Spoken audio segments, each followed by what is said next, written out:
Hello friends, I am Ubaidullah Kansari and welcome to my channel. Hi, it's me. So till the last video, we have completed all the theoretical topics of the first module, that is basic concepts and definition of heat transfer. And today we are going to solve a couple of problems based on those basic concepts. So these problems are basically on the combination of three modes of heat transfer, that is conduction, convection and radiation, which may be asked in exam for 5 marks. Okay. So let's start our discussion with the statement of the first problem. So a surface at 250 degrees Celsius is exposed to the surrounding at 110 degrees Celsius, convects and radiates heat to the surroundings. The convection coefficient and radiation factor are 75 watt per meter square degree Celsius and unity respectively. If the heat is conducted to the surface through a solid of conductivity 10 watt per meter degree Celsius, then what is the temperature gradient at the surface in the solid? Okay so एक question का हमको basically एक statement दिया हुआ है जिसमें क्या बोल रहा है कि एक सरफेस है जिसका टेम्परेचर हमने मेंटेन किया हुआ है 250 डिग्री सेल्सियस पे, और उस सरफेस को हमने एक सराउंडिंग में पुट किए हैं जिसका टेम्परेचर है 110 degree Celsius. Now due to difference in the temperature between surface and surrounding what will happen? Surface will start losing heat in the form of convection and radiation. Okay, now convection coefficient and radiation factor are given. That is, by convection coefficient we mean convective heat transfer coefficient, small h is given 75 watt per meter square degree Celsius, and radiation factor is also given, it is unity. By unity we mean it is equal to 1. Okay, now what condition is given? If the heat is conducted to the surface through a solid of conductivity 10 watt per meter degree Celsius, तो जो surface है वो जिस material का बना हुआ है और उस मटेरियल की थर्मल कंडक्टिविटी है 10 watt per meter degree Celsius, then what is the temperature gradient at the surface in the solid? That we have to determine. Okay, so अगर हम इसका डायग्राम बनाने की कोशिश करेंगे तो कुछ इस तरीके से इसका डायग्राम आएगा. आप देख सकते हैं यहाँ पे एक सरफेस है जिसका टॉप सरफेस 250 डिग्री सेल्सियस में है और वो एक सराउंडिंग में एक्सपोज किया गया है और वहाँ पे कन्वेक्टिव हीट ट्रांसफर कोएफिशिएंट दिया है, तो ऑब्वियसली जो मीडियम है वो मूवेबल फॉर्म में और फ्लूइड फॉर्म में रहेगा, तभी इसमें कन्वेक्शन की वजह से हीट ट्रांसफर हो पा रहा है. अब हमको इस सरफेस के टेम्परेचर को 250 डिग्री सेल्सियस पे मेंटेन करना है. सो कोई भी सरफेस का हमको टेम्परेचर कांस्टेंट मेंटेन करना है तो उसके दो ही तरीके हो सकते हैं. पहला तरीका कि उसमें से ना तो कोई हीट बाहर जा रही है ना ही इसमें कोई हीट अंदर आ रही है, तब उसका टेम्परेचर मेंटेन रहेगा, या फिर जिस रेट से उससे हीट बाहर जा रही है उसी रेट से उसमें हीट अंदर आना चाहिए, तब भी टेम्परेचर उसका मेंटेन रहेगा. ओके, तो अब हम यहाँ पे क्वेश्चन में जैसा स्टेटमेंट दिया उससे हमको समझ में आ रहा है क्लियरली कि इसमें से दो तरीके से हीट इस सरफेस से बाहर जा रही है to the surrounding, that is by mode of convection and radiation. Okay, so there would be a different source by which heat is coming to the surface. That's why the temperature of the surface is constant at 250 degree Celsius. Okay, so वो कौन सा mode है यहाँ पे? Conduction. तो actually surface का जो नीचे वाला पार्ट है वहां से heat through the mode of conduction मिल रही है अपर सरफेस को. Okay, so heat is getting conducted from bottom surface of the plate to the top surface of the plate.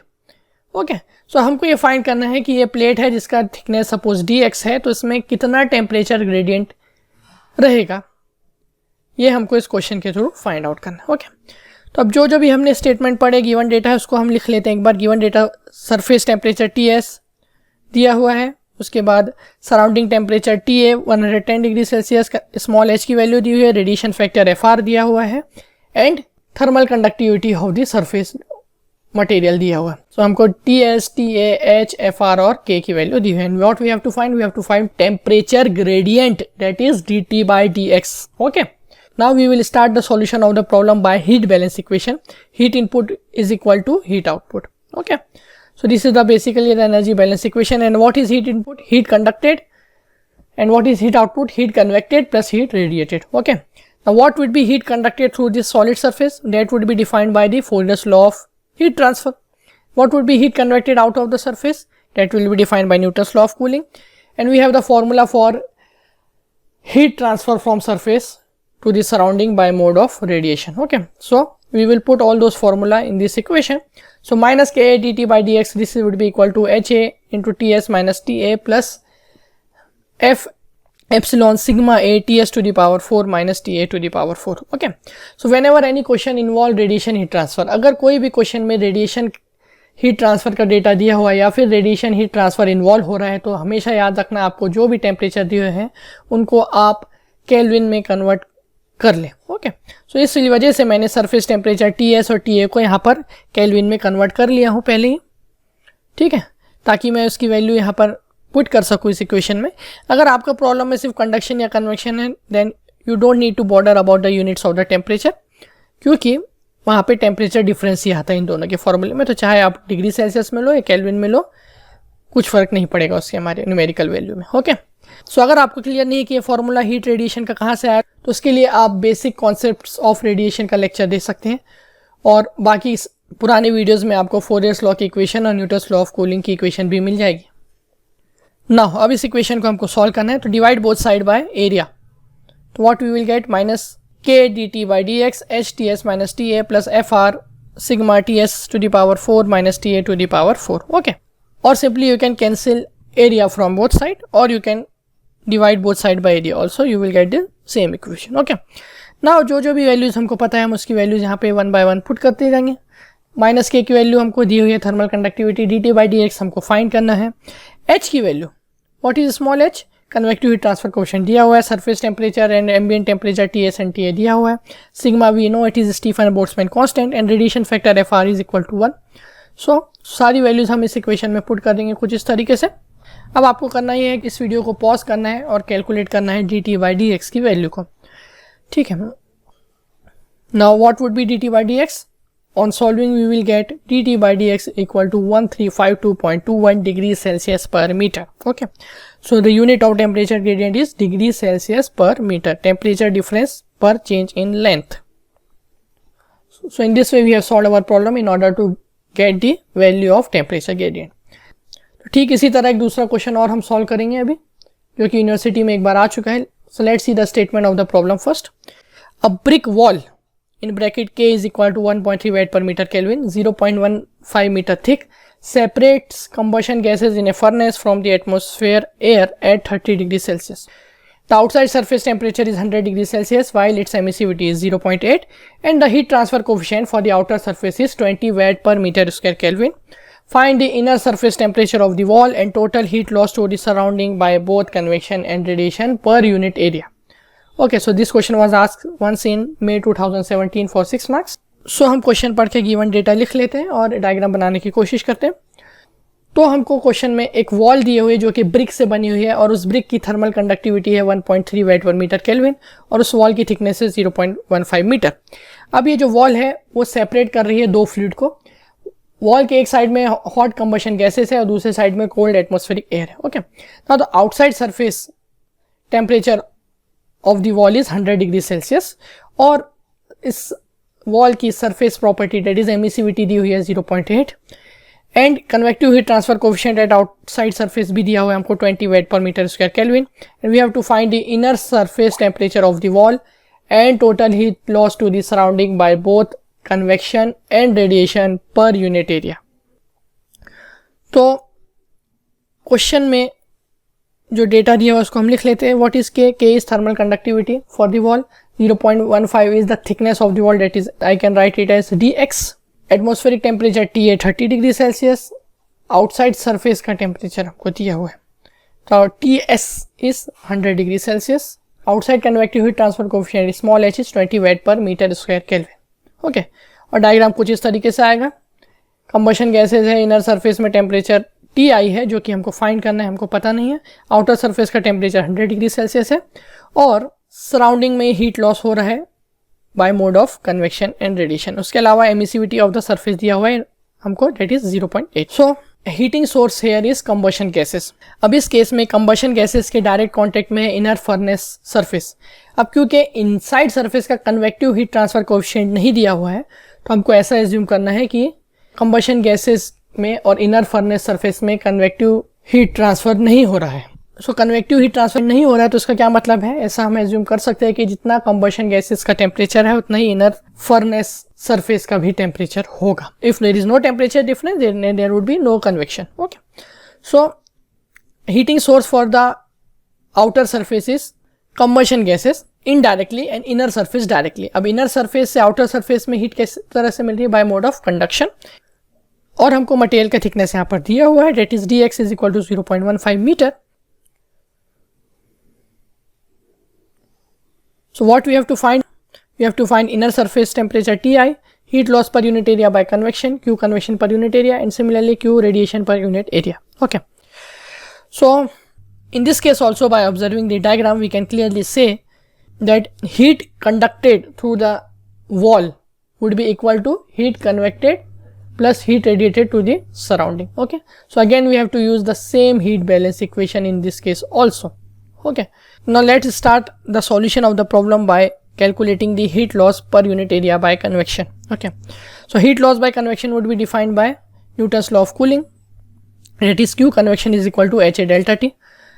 But we have to find the heat loss per unit area because we don't know the area. Okay. What we will do? Divide both sides by A. So what we will get? Q convection by A is equal to H into TO minus TA. TO TA H की value दी है, इसको put करेंगे और calculate करेंगे. So then what we will get? We will get Q convection per unit area equal to 1400 watt per meter square. Now similarly, in order to find the heat loss per unit area by radiation, we will use the formula of heat transfer from gray surface to the surrounding, that is Q radiation is equal to F epsilon sigma A TO to the power 4 minus TA to the power 4. Again यहाँ पर ध्यान से आपको radiation का formula है T temperature to the power 4 है, तो आपको इंश्योर करना है कि आप टेम्परेचर की वैल्यू कंपलसरी केल्विन में ही पुट करो. अगर आप डिग्री सेल्सियस में पुट करेंगे तो आपका आंसर गलत आएगा. So what is F here? F is the shape factor. So एक सरफेस, फ्लैट सरफेस है फर्नेस का वॉल, जो कि सराउंडिंग में हीट को रेडिएट कर रहा है. जितना भी हीट रेडिएट कर रहा है, सारी की सारी हीट सराउंडिंग को मिल रही है directly. So in this case shape factor would be equal to 1 only and epsilon is given. Emissivity of the surface is 0.8. Sigma की वैल्यू कांस्टेंट है. पर यूनिट एरिया हमको कैलकुलेट करना है. टी और टी ए हमको value पता है, तो सारी वैल्यूज हम इस इक्वेशन में पुट कर देंगे. So Q radiation per unit area is equal to 1 for shape factor, 0.8 for emissivity, sigma is 5.67 into 10 raised to the power minus 8 watt per meter square Kelvin to the power 4. T और TA की value kelvin में put करेंगे. तो on solving what we will get Q radiation per unit area is equal to 495.693 watt per meter square. Okay. What is the last thing we have asked? We have to ask the inside surface temperature of the furnace.